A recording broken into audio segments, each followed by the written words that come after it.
Yeah, that's nice.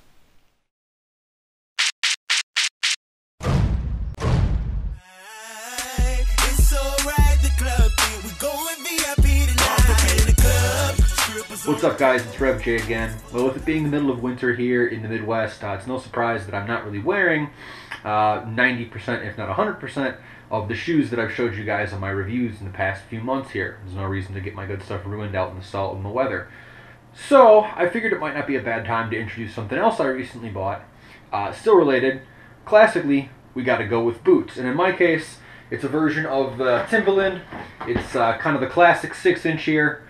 This is the Earthkeeper, the new 6-inch Earthkeeper. Now, what's a little confusing about these is that between the colorways and the Earthkeeper styles, there's still a couple kinds of boots. This is basically your classic Timberland 6-inch. The only thing that I know that makes it an Earthkeeper is that it uses the recycled leather material. This is just brown on brown, and it's a really nice color. It's a pretty deep brown. I'd say almost kind of a walnut color, if you had to put it towards something like that. Definitely a good bit darker than the standard Timberland finish, the light, I forget what they call the light finish, and even darker than their wheat finish, which is one shade darker than the ultralight sort of suede Timberlands, nubuck Timberlands.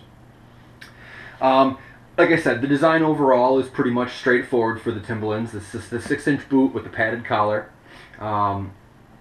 They are extremely comfortable if you've never owned a pair of Tims, especially for in the winter. You know, they fit nice and wide. You can get all of your foot into the boot. Just even if your foot runs kind of wide. If you want like a triple E, like in the Asics or some of the shoes that come real wide, these will still fit pretty comfortably. And there's a lot of room in the toe box and in the arch, which is important for me. A lot of work boots, even some of the Timberland Pros with the cap toes, they tend to clamp down on the instep level a little bit here, on the arch, or on the instep I should say, and it just kind of ruins it. In this case, these are good and comfortable. The sole is your regular old waffle Timberland bottom with the logo there in the middle. I did actually wear these out yesterday. I just took them out of the box, and hey, they work great even in the snow and the crap like that. So as you guys can see, I do have the red laces in these. I chose to make that change after I got them. The stock laces that do come with them are your classic round sort of construction boot Timberland lace. It's kind of a two-tone dark leather, or dark brown and light brown. I don't know if you guys can see it there. Might be kind of hard to see. Two-tone lace. I don't like circle laces, round laces. I always tend to have them come undone on me, or they get full of like water and shit, and I don't really like them. I go for a flat lace. They get dirty easier, but if you just take your laces out, if they get real dirty, you can rinse them out, wash them in a bowl of water, and that's no big deal. The inside of the shoe has the Timberland Earthkeepers logo in the footbed, as well as the Timberland trademark authentic outdoor gear on the inside of the tongue. The Timberland logo is featured on the outside of each boot as well, and on that center of the sole like I showed you guys before. One of the things that's a little weird is that between stores like Journeys, retail stores, independent shoe stores, and even Timberland's own website, they list some of the colors differently. They list some of the heights or the styles for the 6-inch differently. So you got to be careful that what you're ordering is what you want. Now, between this and what I think they call the Classic that I've seen in some stores, absolutely the only difference is this right here, the little pull-on tab in the back. Some of the pairs do not have this. Why? I don't know. I really like it. I think it makes the boots a lot more wearable. Maybe some people feel like it kind of droops off the back, but it doesn't really get in the way. It's not really going to hang up on anything. It's not flapping loose. The other thing I'll mention is that if you look on sites like Zappos, they do list a brown Timberland Earthkeeper.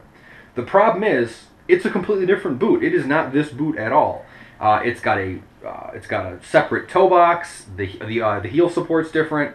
It just doesn't look anywhere the same. Guys, a lot of you have had these. If you haven't had a pair of Timberlands, if you live in like California or something and you never get indoor weather, they're still great, man. They wear like shoes. They're not heavy. You can drive with them. Tims are coming back, man. I see a lot of people rocking, you know, the classic light color Tims. I like some of these darker ones. If you guys are familiar with the B-lines that Timberland did with Ice Cream Billionaire Boys Club, those are absolutely awesome. can't find a pair anywhere, at least as far as I've seen. So I'll keep it short and sweet, guys. Timberlands, if you don't have a pair, at least get one pair for yourself. You don't have to have 10 different colors. Just get a good boot so you don't ruin your shoes during winter, and they still look good as fuck. Just don't lace them all the way up. Don't be that guy. Don't lace them all the way up and tie them in the front. Just don't do it. Anyway, as always, guys, more shoe reviews, boot reviews.